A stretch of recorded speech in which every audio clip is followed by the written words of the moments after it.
Hey everybody, what's happening? Son of a Silver Stacker here. In today's numismatic news and information for the 23rd day of May 2021, I'd like to take you over here to JM Bullion and look at the live spot prices to start your day here. However, the live spot prices aren't live just yet. They will be later on this afternoon between 5:30 and 6:30 p.m. Eastern Time. Next thing I'd like to do is tell you about a live stream that we're doing this evening at 8:30. It is saying we're live in 13 hours there.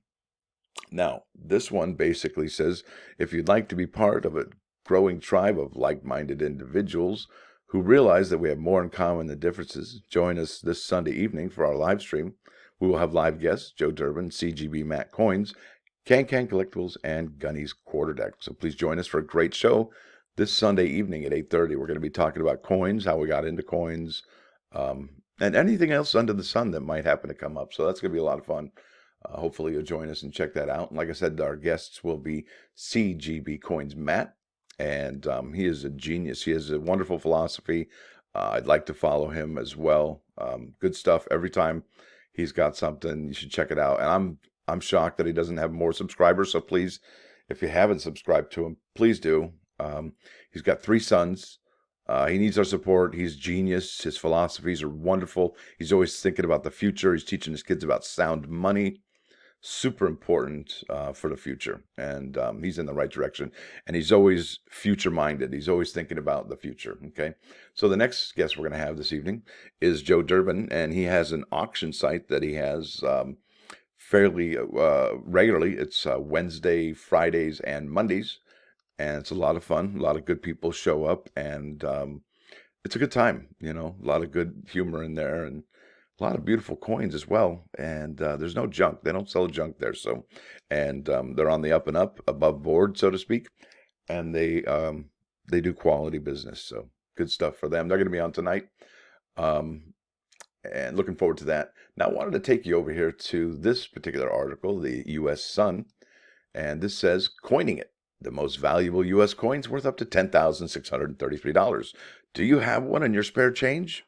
Well, basically what this tells me is that coin collecting has gone mainstream. And there is no more mainstream than the U.S. Sun. That's kind of, I think, the Inquirer. Maybe not. Maybe it's a very well-respected newspaper like the New York Times or the Chicago Sun-Tribune. Anywho, wanted to move down here. They got some interesting tips, and thought I'd read them to you. But basically, the whole idea of me showing you this is that coin collecting has definitely come a long way. It's in the spotlight, and basically that means there's a lot more people going to be interested in coins going forward. Now, if you think that you might have a rare coin, then you might be able to make a real mint. The most valuable coins are usually those with a low mintage or an heir. See, the low mintage is absolute rarity. These are often deemed the most valuable by collectors. You should check how much the coin is selling for on eBay. Basically, you search the full name of the coin, select the sold listing, and then toggle the search to the highest value. I wouldn't do highest value. I would do recently listed, because that's the current price more than, because the highest value could be 6 months in the rears, and that wouldn't really be an accurate snapshot. It will give you an idea of the amount of money that the coin is going for. And then at that point, you can decide to either choose to sell the coin on eBay or through a specialist site such as Coin Appraiser or USA Coin Book. It says here, if you choose the auction website, then remember to set a minimum price that is higher or at the very least equal to the face value of the coin. Yeah, I'm not so sure about that one. Even if your coin sells on eBay for a high price, there's no guarantee that the buyer will cough up the dough. And this is something that really was highlighted last year during 2020, during the pandemic, because prices were rising so rapidly, and not only for coins, but in the trading cards arena as well on the secondary market. You would have people who would cancel a sale knowing they could get maybe a $50 or $100 more to the next person that would come by in 5 minutes. So things have really changed in the collector's market. There's no doubt about that. A lot of new sellers, maybe not all of them have integrity. And that's why it's super important that we have people like Joe Durbin, okay? Next thing I wanted to show you here, and it's an article dated May 22, 2021, out of Numismatic News. Coin collecting rises from the pandemic ashes by Richard Gidroyich. And the business of coins just got a shot in the arm through the back door as the dollar continued to slow but steady decline on world markets, and inflation jitters continue to send investors running towards precious metals and other traditional commodities. This situation has impacted bullion and bullion value coins directly. Numismatic equities are also performing well with a marked precious metals, Spectrum Group International, and even security paper supplier Crane Company. Crane supplies the Bureau of Engraving and Printing, nearing their highs for each of their 52-week trading average. Isn't that interesting? So they just gave you an in on some companies right there. Coin collecting is now transitioning from its pandemic to post-pandemic phase. Local coin clubs are reopening. The American Numismatic Association has confirmed that the organization will go forward with its August mega convention near Chicago. Numismatic Guarantee Corporation, NGC to you and me, is now recognizing and scoring coins evaluated by Certified Acceptance Corporation, that's CAC, as part of the NGC registry. Both collectors and investors should take an interest in the new Type 2 reverse silver American Eagles, soon to be unveiled. There it is. Coming in for a landing, holding the oak branch, got the mint mark there, and the, it's beautiful, I'll tell you. Gosh, and it's July 1st, folks, coming up real quick.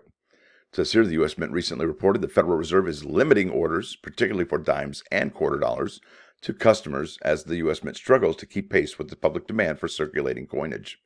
Consideration is also being given to the possibility of limiting distribution of 5 and Lincoln cent coins as well.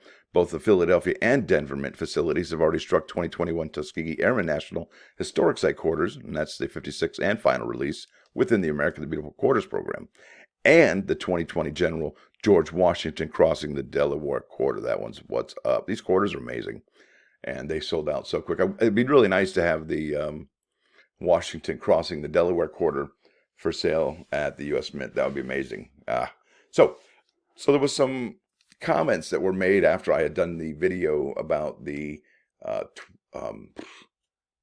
half dollars about 3 or 4 days ago.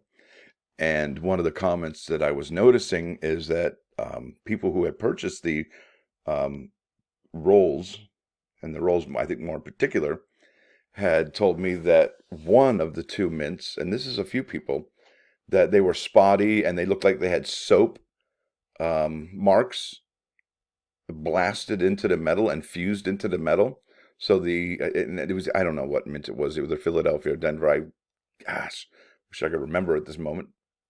But it was basically, one of them is really poorly minted, bad quality. So basically what that means to me is, like I said, there was absolute rarity, which is a numbers game. And then there's condition rarity, which I think that the 2021 Kennedy half dollars are probably going to be having. I don't want to say it's an issue. I'd say it was a gift to us because they have minted so many of them this year. But how many of those are beautiful examples? How many of those are proof-like, right? I bet a very limited number are proof-like. And I want to say it's from Philadelphia, but I also want to say it's from Denver. I don't remember, and I wish I could. So there's that. But listen, folks, let me take you over here to the United States Mint. Look what's coming out tomorrow. That's tomorrow. Big week coming up here. So we got the Carson City Privy Mark, and we have the New Orleans Privy Mark coming out tomorrow at noontime. And these are a pre-sale, folks. Pre-sale. And this particular one that's coming out tomorrow for the CC is limited to 175,000 pieces and a household order limit of 10. And they did drop that from 25. So they're definitely listening to us. I think we should be grateful. And this, obviously, I think this is going to sell out. I know this is a pre-order. And look at that, it's just beautiful packaging. I love the packaging. I don't care if it's not a clamshell. I love the black and that flat background. That's beautiful. Gosh, what was I saying? I think we're just so lucky that we have these. And that the pre-order does start tomorrow at noon. Closes June 7th, but I don't think, if it does close June 7th, they may be trickling them out after tomorrow. So maybe if you don't get exactly, the one you want, you come back 7:30 the next morning, they may have them available for pre-order again after tomorrow. But that's a maybe, and I wouldn't count on it either. So there they are. Those are the two that come out tomorrow, folks. So we got a big week ahead of us, and got a cool evening scheduled also. So feel free to go ahead and hit us up tonight at 8:30. That'll be a lot of fun. And listen, I want to thank y'all for watching today. Thanks for joining us. And I want to say, don't forget to hit that like button. And if you do like what you hear and see, please subscribe to the channel. It's free. Son of a Silver Stacker. Out.